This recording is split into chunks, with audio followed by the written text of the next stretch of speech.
ازيكم عاملين ايه؟ يا رب تكونوا بخير. حبيت كده اقول لكم كل سنه وانتم طيبين واطلع معاكم كده ان شاء الله لاول مره.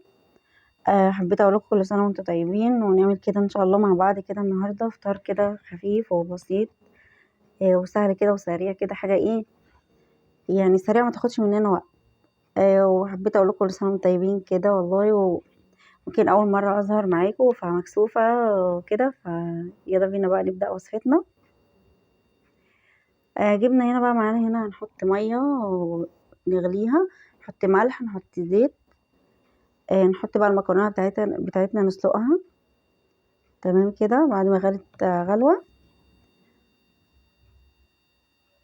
بصوا بقى كده المكرونه اتسلقت خلاص. نصفيها ونحط عليها ميه ساقعه من الحنفيه عادي، ونقلبها كده بس عشان نطلع منها السخونيه بتاعتها عشان ما تتهريش.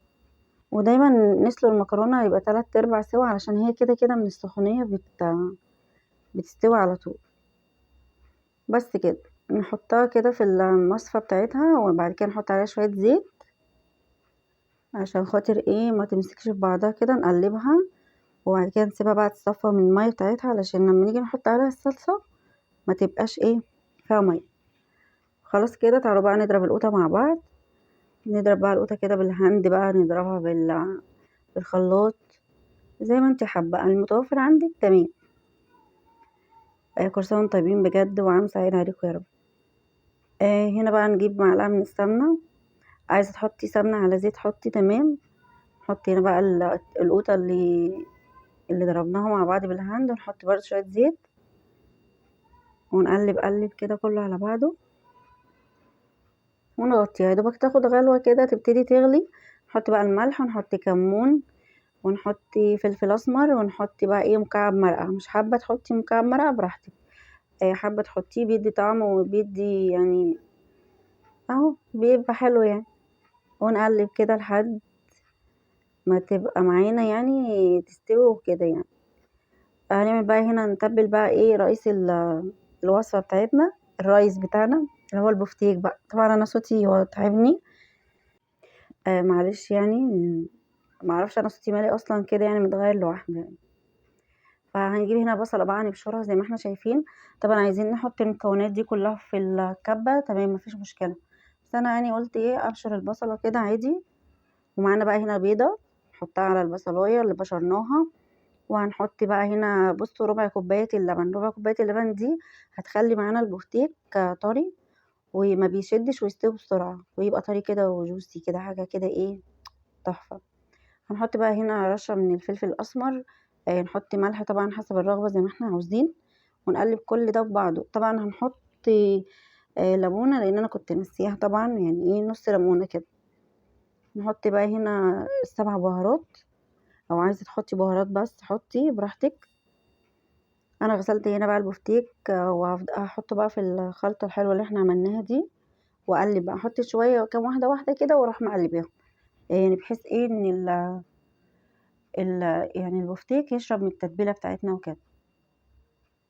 بصوا بقى انا كنت هنسى اهم حاجة اللي هو ايه نص ليمونة. طبعا انا جبت هنا نص ليمونة بعد ما تبلت البفتيك اصلا كنت ناسيها خالص. طبعا هحطها واقلبها تاني واشيل البذر اهم حاجة عشان ما يمررلناش التتبيلة. وطبعا بلاش تحطوا خل. الخل هيخليه يشد معانا ومش هيخلي البفتيك يستوي. الليمون هيبقى افضل واحسن بكتير. هنحطه بقى هنا كده ايه ساعة ولا ساعة ونص ساعتين زي ما انت حابة في التلاجة. وبعد كده هنجيب البقسماط السايب. انا بحب البقسماط السايب او ممكن تجيبي برضو اللي هو الريتش باك ده الكيس ده تحفة برضو حلو قوي. انا بجيب منه سايب بحبه كده يعني بحب اجيب حار على بارد براحتك زي ما انت حابة. عايزة تجيبي بارد بس براحتك، عايزة تجيبي سبايسي بس براحتك. كله كله براحتك يعني. بصوا بقى هنعمله ازاي يعني اللهم صل على النبي. بصوا هنحط كده حبة يعني في صينية وهنحط بقى نغلف بقى نعمل طبقة بالفيجيتار او البقسماط زي ما انت حابة. ونضغط عليه كده بالشكل ده ونحطه بقى مثلا ايه في التلاجة ربع ساعة تلت ساعة زي ما انت حابة يعني. طبعا لو لقيتي القطعة هنا كبيرة عايزة تقصيها او تقطعيها براحتك. حابة انت تسيبي القطعة كبيرة كده زي ما انت عاوزة.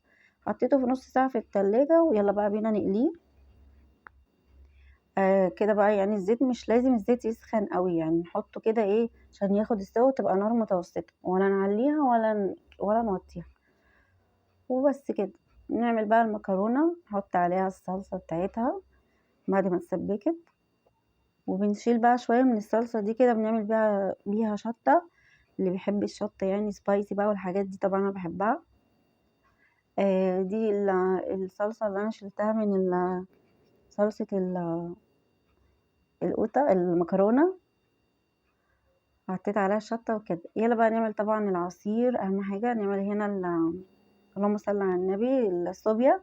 انا حطيت هنا لتر من اللبن، وحطيت نص كوباية من الصوبيا، وحطيت او كوباية زي ما انت حابة، نص كوباية من الكريم شانتيه، ونص كوباية سكر. السكر حسب ما انت عايزة، وحطيت منه رشة فانيليا. هقلب بس كده بالمضرب اليدوي. وبعد كده بقى هجيب الهاند بلندر او المضرب الكهرباء عادي زي ما انت حابه. انا هنا بس لقيت الشفشق صغنن، اللي هو يعني هيهدر الدنيا والدنيا هتغرق بقى وتبوظ وكده. نقلته في مكان تاني، في شفشق تاني، عشان نبقى براحتنا. وهوريكم بقى القوام الحلو بقى، اللي هو هيعمل فوم معانا. انا هنا هحط بقيه بصوا، انا حطيت كوبايه الا ربع من الصوبيا، من بودر الصوبيا، ونص كوبايه من السكر، وربع كوبايه من الكريم شانتيه، ورشه من الفانيليا. تمام. بصوا كده بقى معانا القوام بتاعه تحفه جدا، وعامله بصوا الوش بتاع الكريم شانتيه فظيع. حطيت بس شويه ميه كده في الشفشه، ورحت ايه حطاه بقى، شايفين؟ حلو قوي. طبعا كده ده كان فطار النهارده، حاجه كده على قد الايد وجميله وتحفه، وان شاء الله تعجبكم. آه ده كده بقى نهايه الفيديو بتاعنا. ولو عجبكم طبعا الفيديو، اتمنى تعملوا لايك وتشتركوا في القناه وتفعلوا الجرس، ويا رب اكون خفيفه على قلبكم ان شاء الله. عملنا مع بعض المكرونه، وعملت كمان لسان عصفور، والعصير طبعا ما ننساهوش، العصير الحلو جدا. والطريقه دي حلوه قوي قوي قوي بجد، والله العظيم تحفه جدا ونضيفه، وحاجه كده موفره. يعني عكس ما تيجي تشتري مثلا الازازه بنشتريها من بره بتبقى غاليه جدا. يعني ازازه ما تكملش لتر يعني، وصلت 35 جنيه و40 جنيه. فاللي هو انت هنا ب20 جنيه تعملي لتر واكتر كمان، وحاجه نضيفه وبايدك انت وحباها. وشايفين طبعا الوش بتاعها كريمي جدا، والطعم خرافه بصراحه، حلو قوي. شايفين؟ وكل عام والله وانتم بخير، ورمضان كريم يا رب علينا وعليكم، ويا رب اكون خفيفه على قلبكم والله ان شاء الله. وبس. وطبعا انا حبيت اظهر كده في الفيديو في الاول كده، يعني قلت ايه بقى، اشوف يعني اسلم عليكم واقول لكم كل سنه وانتم طيبين، وان شاء الله يكون الفيديو عجبكم. وبس كده. واشوفكم في وصفه جديده ان شاء الله من مطبخ ام جنى، واقول لكم باي باي، السلام عليكم.